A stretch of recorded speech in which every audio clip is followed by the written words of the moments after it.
오늘 하나님께서 우리에게 주시는 말씀은 요한복음 5장 1절에서 9절입니다.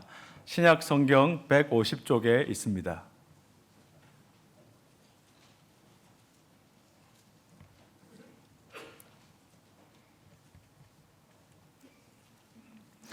그 후에 유대인의 명절이 되어 예수께서 예루살렘에 올라가시니라.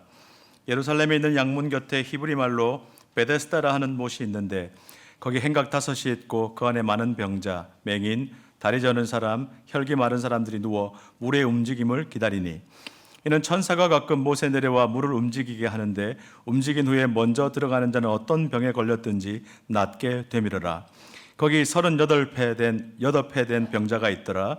예수께서 그 누운 것을 보시고 병이 벌써 오래된 줄 아시고 이르시되 내가 낫고자 하느냐?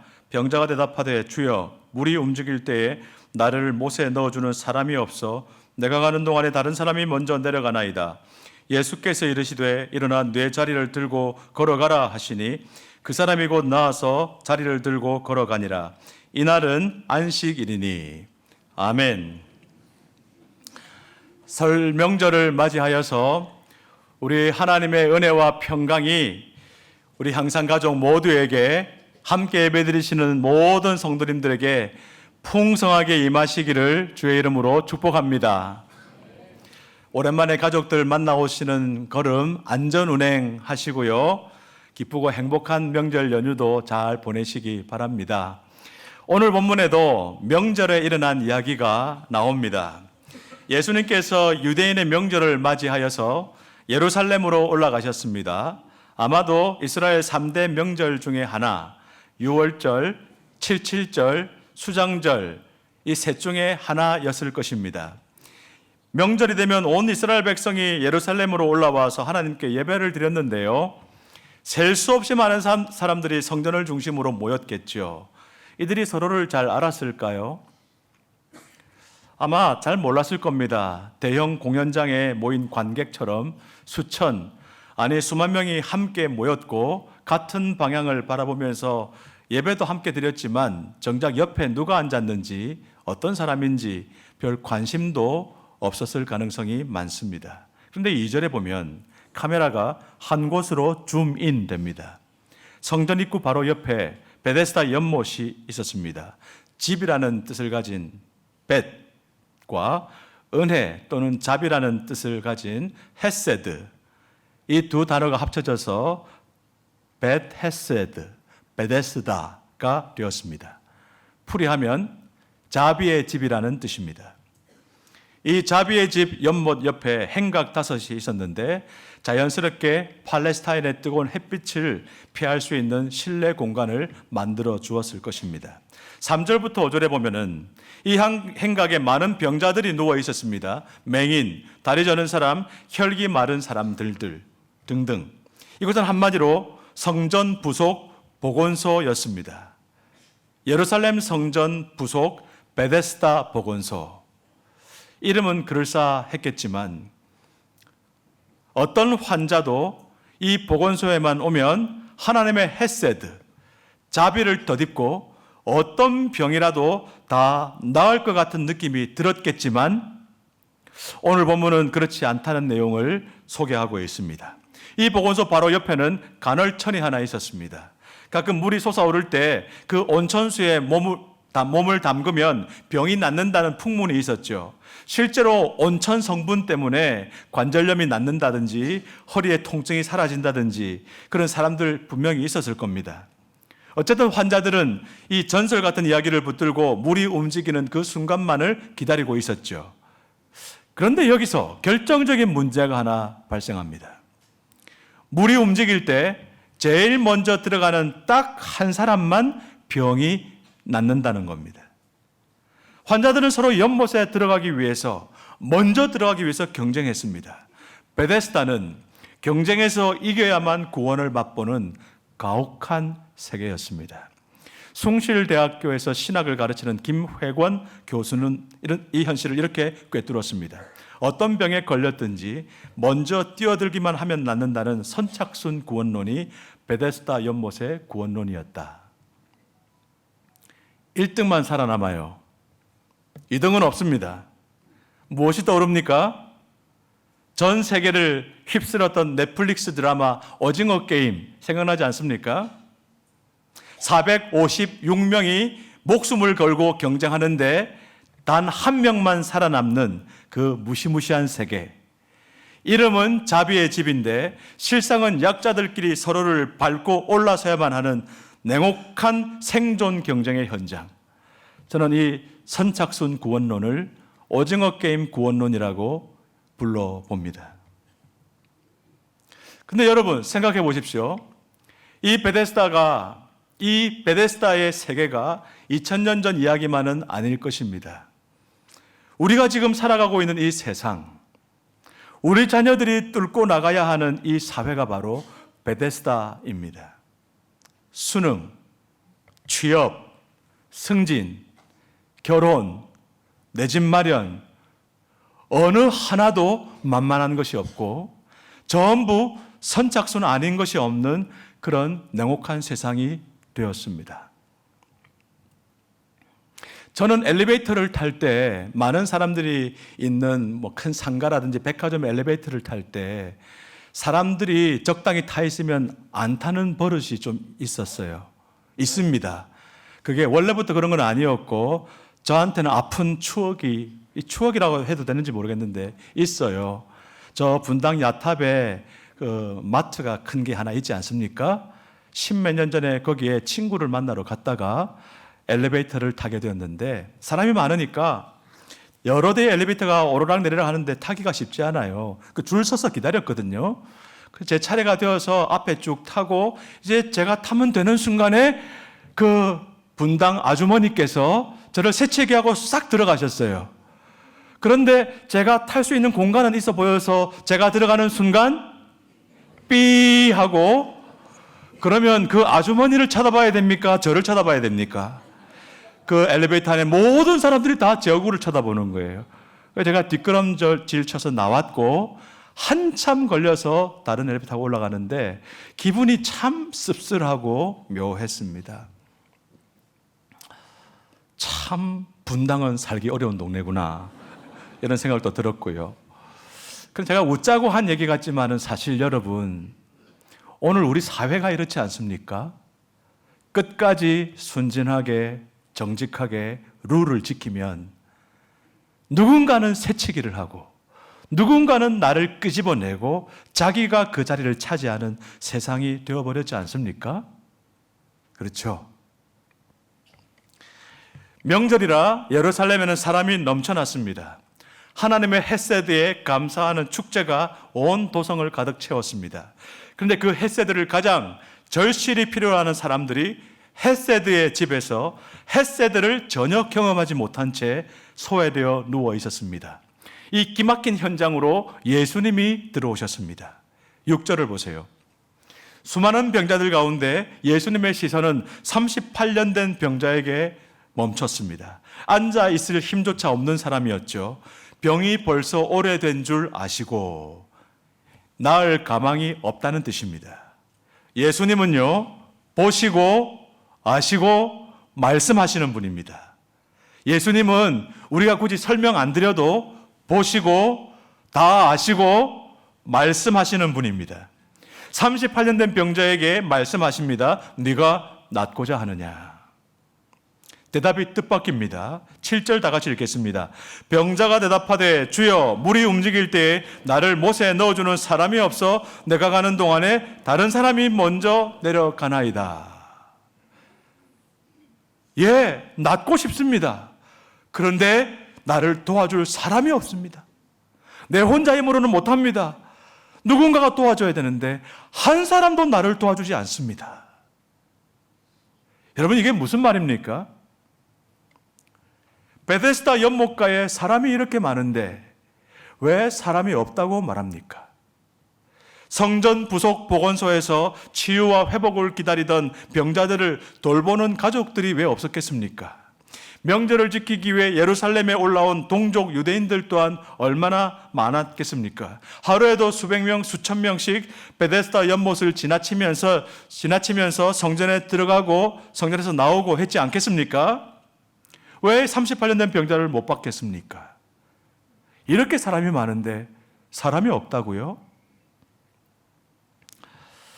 세 가지 정도 이유가 있어 보입니다. 제가 생각하기로는 첫 번째, 환경의 문제입니다. 의료 시스템이 제대로 갖춰져 있지 않았던 당시에 가난하고 병든 사람들은 특별히 더 소외되었겠죠. 장애인에 대한 인식 자체가 지금과는 거리가 멀었습니다. 당시 예루살렘 사람들 대부분에게는 아무렇지도 않았던, 불편 없이 당연하게 누렸던 환경이 오히려 38년 된 병자는 철저히 더 소외시키지 않았을까 짐작해 봅니다.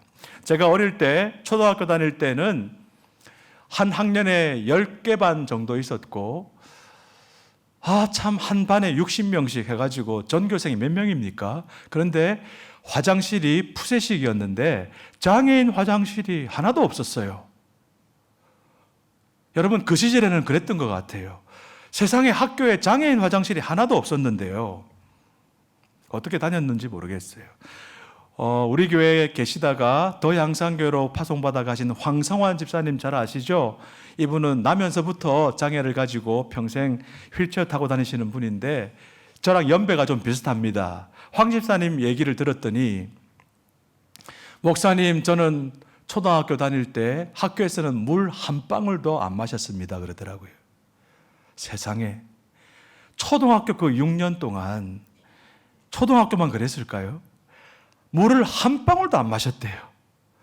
물 마시면은, 화장실 가고 싶으면은 큰 일을 치러야 되기 때문에 안 마셨다는 거예요.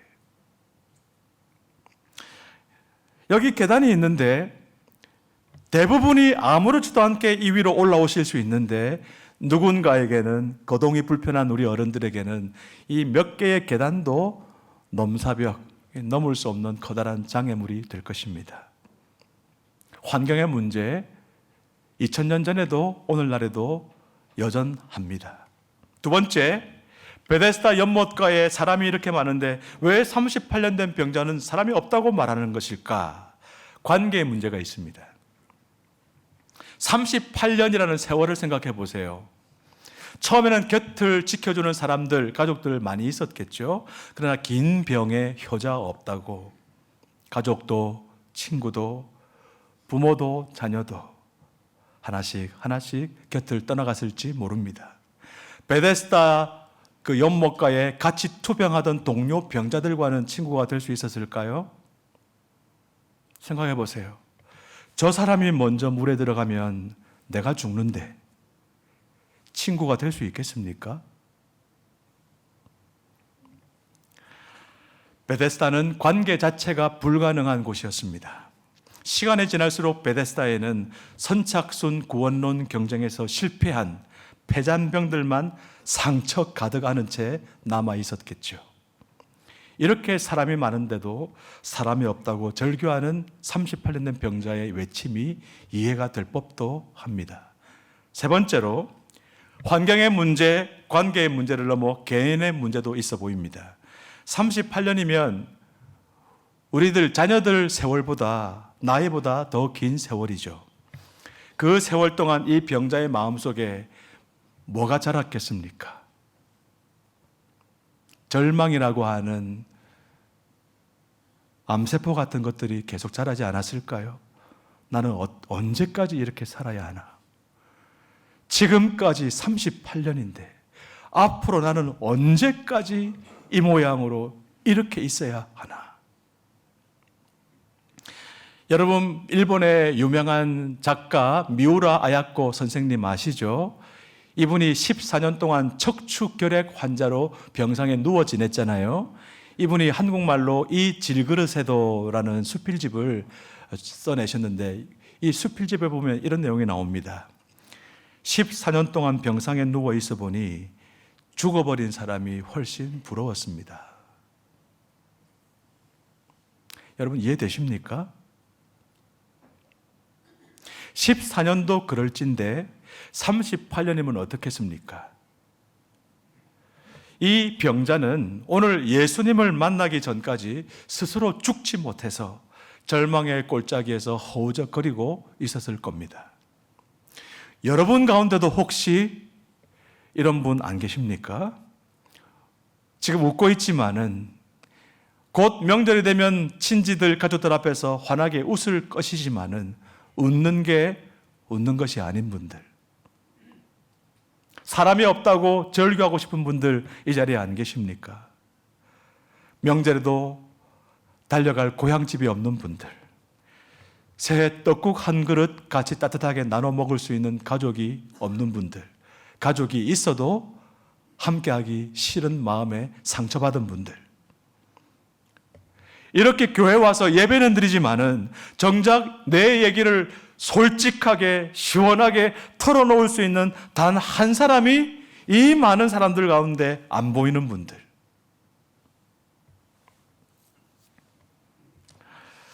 사람이 이렇게 많은데 사람이 없어요.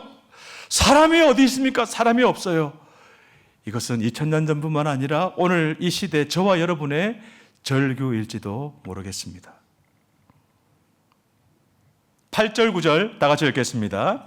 예수께서 이르시되 일어나 내 자리를 들고 걸어가라 하시니 그 사람이 곧 나아서 자리를 들고 걸어가니라. 이날은 안식일이니.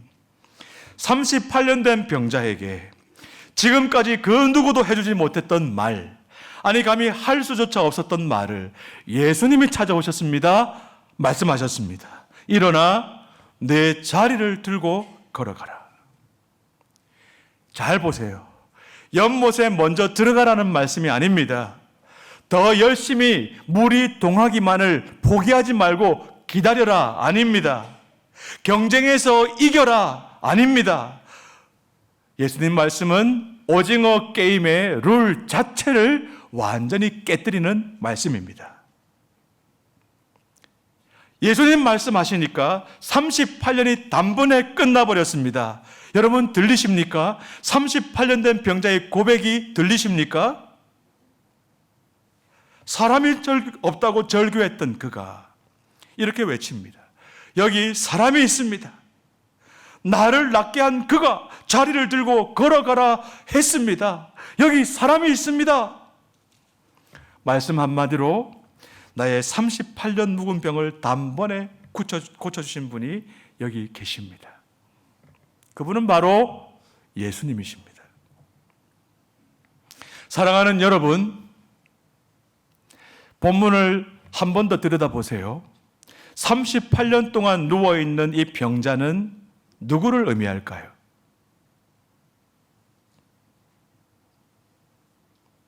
(38년) 동안 누워있는 이 병자는 사실 가나안 땅을 앞에 두고도 광야에서 38년 동안 죄 가운데 방황했던 이스라엘 민족들, 그 이스라엘 민족의 형편없는 영적 상태를 상징합니다. 동시에 내 맘대로 내 욕심대로 살다가 스스로의 힘으로는 도저히 빠져나올 수 없는 깊은 죄의 바다에 빠져서 죽어가고 있는 21세기의 오늘 죄인들, 저와 여러분들을 가리킬지도 모릅니다. 여러분 지금 이 자리, 오늘 우리가 앉아서 예배드리고 있는 이 현장이 어쩌면 또 하나의 베데스다 연못일지도 모릅니다. 주위를 둘러보십시오. 내 바로 옆에 앞뒤에 21세기에 38년 된 병자들이 앉아 있는 것 같지 않습니까? 울고 있지 않습니까? 1등만 살아남는 이 가혹한 세계, 선착순 구원론으로는 전혀 소망이 없는 사람들, 오늘 저와 여러분이 베데스다 연못가에서 역시 절망하면서 누워있는 것은 아닙니까? 그런데 이런 우리들에게 오늘 예수님이 찾아오셨습니다. 예수님이 지금 이 자리에 계십니다. 우리 곁을 그냥 지나치지 않으시고 걸음을 멈추십니다. 전설 속의 천사는 가끔 못에 내려와서 퍼포먼스를 벌인다고 하지만은 예수님은 천사를 대신 보내지 않고 직접 우리에게 찾아오십니다. 1등에게만 주어지는 은혜가 아니라 아무도 거들떠 보지도 않는 꼴찌에게 먼저 찾아오시는 우리 예수님. 노력과 경쟁으로 쟁취하는 구원이 아니라 오직 은혜로 있는 모습, 우리 있는 모습 그대로 품어주시고 안아주시고 상처를 싸매어주시고 눈물을 닦아주시며 우리의 몸의 병뿐만 아니라 영혼의 병도 치료하시고 고쳐주시는 우리 예수님. 그 예수님이 오늘 이 시간에 이 베데스다에 찾아오셨습니다. 요한복음은 예수님을 이렇게 소개합니다. 다 같이 읽겠습니다. 말씀이 육신이 되어 우리 가운데 거하심에 우리가 그의 영광을 보니 아버지의 독생자의 영광이요 은혜와 진리가 충만하더라. 말씀이 육신이 되셨습니다. 선착순 구원론에서 1등만 살아남는 가혹한 세계에서 늘 패배하여 폐장병처럼 엎드려 있는, 절망하고 있는 저와 여러분을 주님께서 육신이 되어 찾아오셨고 말씀하셨습니다. 네가 낫고자 하느냐? 일어나라, 일어나라, 내 자리를 들고 걸어가라. 그런데 예수님은 우리를 찾아오셔서 단순히 병만 고치시는 분이 아닙니다. 예수님이 이 땅에 오신 목적은 훨씬 더 깊고 근본적인 것입니다. 그분은 십자가를 향해 걸어가셨습니다. 성도 여러분, 한번 생각해 보세요. 이 오징어 게임에서 모든 참가자가 한 명 빼놓고는 다 죽어야 끝나는 이 오징어 게임, 이것을 막을 수 있는 방법이 있다면 뭐가 있을까요? 누군가가 이 게임 자체를 끝내버리는 것입니다. 예수님이 바로 그 일을 하셨습니다. 죄로 인해 모두가 죽어야 하는 이 세상의 게임, 1등만 살아남는 이 저주받은 게임의 룰을 예수님께서 십자가에서 몸소 다 담당하셨습니다. 우리가 받아야 할 죽음을 대신 받으셨습니다. 그리고 사흘 만에 부활하심으로 죽음의 권세, 사망 권세를 깨뜨리시고 부활하심으로 이 게임의 룰을 완전히 무너뜨려 버리셨습니다. 고린도전서에서 바울 사도가 이 엄청난 내용을 이렇게 묘사하죠. 사망아, 너의 승리가 어디 있느냐? 사망아, 내가 쏘는 것이 어디 있느냐? 아무리 둘러봐도 이 마귀 사탄의 권세, 사망의 권세가 겨눌 만한 목표물이 사라졌다는 거예요. 왜요? 예수님의 십자가와 부활이 사망을 사망시켜버렸기 때문입니다. 죽음을 죽여버렸기 때문입니다. 여러분, 사망이 사망되면, 죽음을 죽여버리면 어떻게 됩니까? 영원히 죽지 않는 영생이 오늘 베데스다 연못가 저와 여러분에게 선물로 주어지는 것입니다. 이것이야말로 우리 모든 꼴찌들에게 값없이 거저주시는 하나님의 헤세드, 하나님의 은혜인 줄 믿습니다. 요한 사도는 이 놀라운 복음을 이렇게 선포했죠. 다 같이 읽겠습니다. 하나님이 세상을 이처럼 사랑하사 독생자를 주셨으니 이는 그를 믿는 자마다 멸망하지 않고 영생을 얻게 하려 하심이라. 믿습니까? 아멘. 십자가와 부활, 우리 주 예수 그리스도께서 담당하신 십자가와 그 부활, 이것만이 오징어 게임 세상에 하나님께서 우리에게 내려주시는 단 하나의 유일한 해결책인 줄 믿으시기 바랍니다. 사랑하는 성도 여러분, 우리는 지금 이 잔혹한 생존 경쟁 한가운데서 살고 있습니다. 직장에서, 학교에서, 심지어 교회 안에서도 선착순 구원론의 유혹은 끊임없이 우리에게 속삭입니다. 더 빨리 움직여라. 더 많이 가져야 된다. 네가 먼저 들어가지 않으면 다른 사람이 그 차지할 거다. 가만히 있지 말아라. 근데 예수님께서 38년 된 병자에게 하신 말씀을 오늘 이 자리에 찾아오셔서 저와 여러분에게도 말씀하고 계십니다.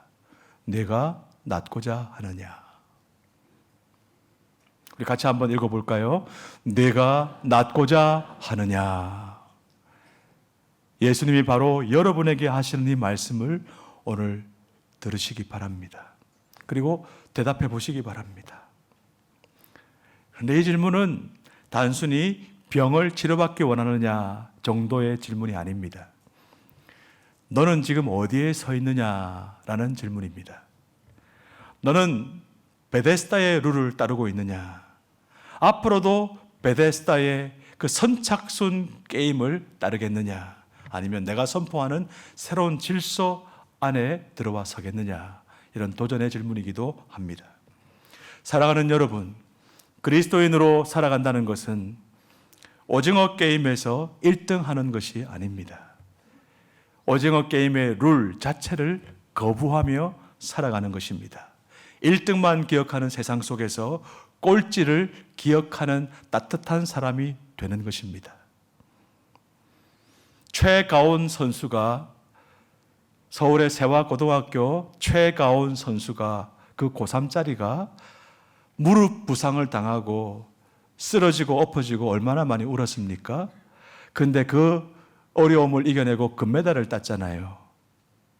축하하고 정말 축복할 일이죠. 자랑스럽습니다. 그런데 여러분, 만약에 4위를 했다면 어떻게 됐을까요?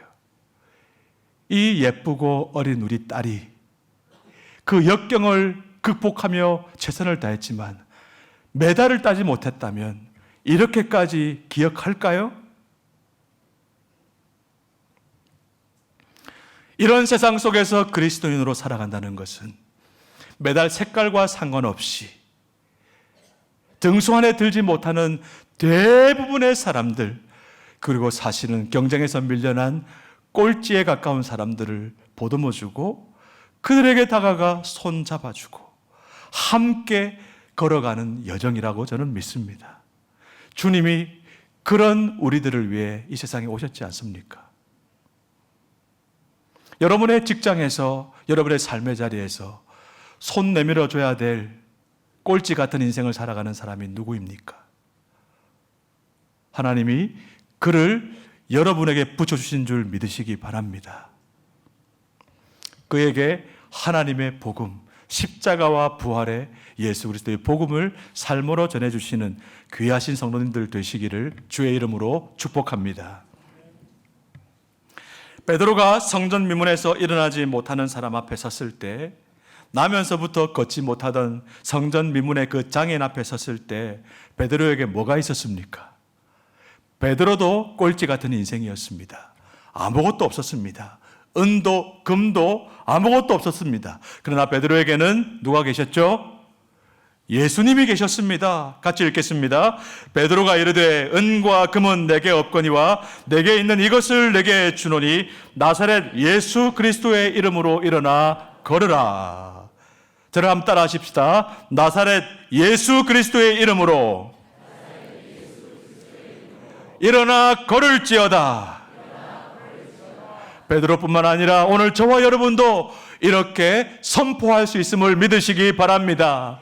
우리에게 아무것도 없지만은, 우리에게 은도 금도 아무것도 없지만은 이 꼴찌 같은 인생에도 예수님이 계시기 때문에 우리는 이 세상을 승리하며 살아갈 수 있는 줄 믿습니다. 우리 안에 거하시는 예수님, 십자가에서 죽으시고 부활하셔서 지금 이 순간에도 살아계신 예수님, 그 예수님을 우리 공동체 가운데 잘 흘려보내는, 함께 일어나 승리의 열매를 맛보시는 귀하신 성도님들 되시기를 주의 이름으로 축원합니다. 다 같이 눈을 감겠습니다. 말씀을 맺으면서 우리 하나님 앞에 침묵하면서 하나님의 음성을 듣도록 하겠습니다. 오늘 이 자리에 임재 계신 예수님이 우리 모두에게 지금 질문하고 계신 줄 믿습니다. 너는 지금 어디에 서 있느냐? 네가 정말 낫고자 하느냐? 네가 정말 살고 싶으냐? 21세기에 38년 된 병자인 저와 여러분들 앞에 예수님이 오셔서 이 시간 말씀하십니다. 십자가의 은혜로 너는 일어날지어다. 은과 금은 우리에게 없지만 우리에게 있는 예수 그리스도의 이름으로 우리 모두는 지치고 상한 몸과 마음과 삶이 치유되고 회복될 줄 믿습니다. 수술을 앞두고 있는 우리 집사님, 손녀의 수술을 앞두고 있는 우리 할아버지 집사님, 예수 그리스도의 이름으로 일어나 걸을지어다. 우리 이 믿음으로 함께 기도하기를 원합니다. 1분 동안 침묵으로 기도하시면서, 하나님, 제가 베데스다 연못가에 그 38년 된 병자보다 비참한 상황인지도 모르나 이 시간 저를 찾아오신 주님의 손을 붙잡습니다. 제가 일어나기를 원합니다. 저를 고쳐 주시옵소서. 제가 무엇을 하기를 원하십니까? 말씀하여 주시옵소서. 1분 동안 침묵으로 하나님의 음성을 듣겠습니다.